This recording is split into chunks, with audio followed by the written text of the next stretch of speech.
বেনাপোল স্থলবন্দর দিয়ে গেল অর্থ বছরে আগের তুলনায় কমেছে আমদানি। এজন্য বন্দরের অবকাঠামো সমস্যাকেই দায়ী করছেন ব্যবসায়ীরা। আমদানি বাড়াতে অটোমেশন পদ্ধতি চালু হলেও মিলছে না সুফল। এর ফলে লোকসানে পড়ছেন আমদানিকারকরা।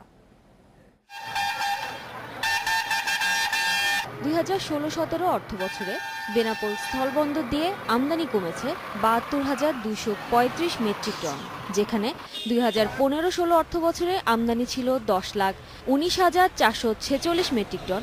তা কমে গেল অর্থবছরে এসেছে ৯,৪৭,২১১ মেট্রিক টন পণ্য। এজন্য বেনাপোল বন্দরের পণ্যজটকেই দায়ী করছেন ব্যবসায়ীরা। গুদাম, ফর্কলিফট ও ক্রেন সংকটে বাড়ছে জট। দীর্ঘদিন পণ্যবাহী ট্রাক পড়ে থাকায় গুনতে হচ্ছে মোটা অঙ্কের লোকসান।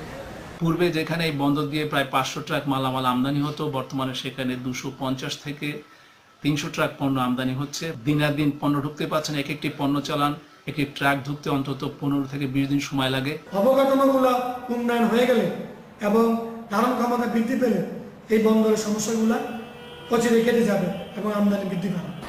তবে আমদানি কমলেও স্বাভাবিক আছে রপ্তানি বাণিজ্য।